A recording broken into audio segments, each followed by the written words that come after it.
What if someone thinks they're a cat? Suppose some guy wants to be a tree. What about people who think they're actually dolphins? How is this any different from someone who believes they're Napoleon? Does any of this sound familiar? If so, you probably know what's going on here. These are just some of the hypotheticals that people have compared with being transgender in order to portray trans people as similarly absurd or delusional. This argument shows up all over the place, arising independently among people who apparently come up with it on the spot.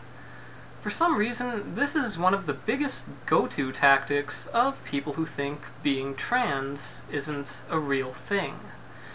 Not only is this the territory of random, uninformed internet commenters and people who write into the straight dope column, but even bioethics experts like Alice Dreger have joined the party. In an article for The Stranger, Dreger criticizes people who supposedly rush gender nonconforming children into a path of medical transition that may not be right for them. She points out that most of these kids will grow out of identifying as another sex, and compares this to children who like to pretend they're train engines. Now, however easy it may be to dismiss kids and their wild imaginations, most of the adult world is not quite so casual about gender. Indeed, it's common for people to regard gender identity with the utmost seriousness. In their words and in their actions, most people will agree. It does matter what gender someone is. We see this in the insistence of religious conservatives that a proper marital and sexual relationship can only consist of one man and one woman coming together to create a one-flesh union. It's easy to see that these hardliners probably wouldn't be so receptive to the notion that gender is such a trivial thing and shouldn't be taken too seriously. Would they really be swayed from their fixation on gender by the argument of, well, what about that guy who wants to be a cat? Of course, religious conservatives are hardly representative of society in general, but their focus on gender certainly is. For most people, gender is a criterion for their intimate relationships, and it's usually a pretty strict one. It's unlikely that a heterosexual man would be convinced to date outside of his preferred sex on the grounds that, hey, gender isn't that important. After all, some people think they're Napoleon. In contrast to the dismissive arguments that are wielded against trans people, most of the world does recognize that gender is pretty significant. It's a central feature of people's identities. To men, it's important that they're men, and to women, it's important that they're women. However inconvenient and uncomfortable the different social norms applied to each gender may be, this still doesn't drive people to identify as another sex.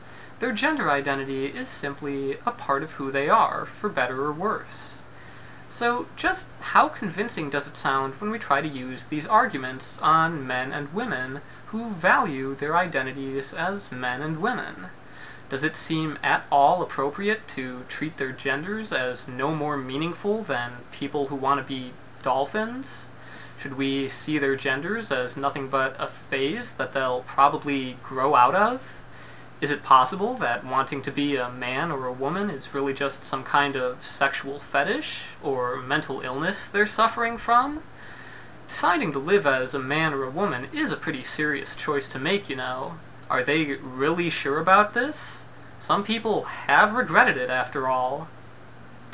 And yet, most people are content to continue identifying as the gender they're most comfortable with.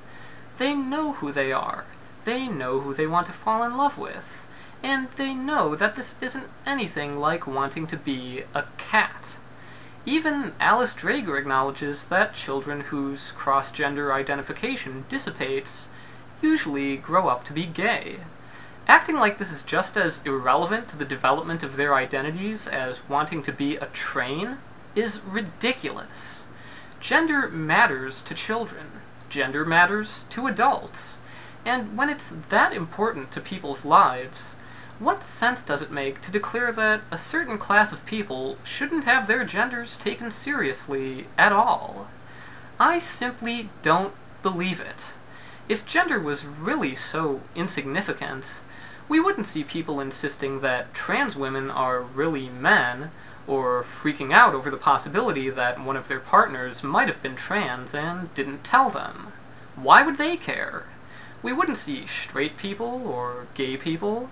We wouldn't even see men or women at all, since gender is just some nonsense like people who want to be trees.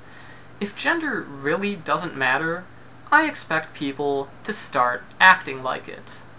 I'm waiting.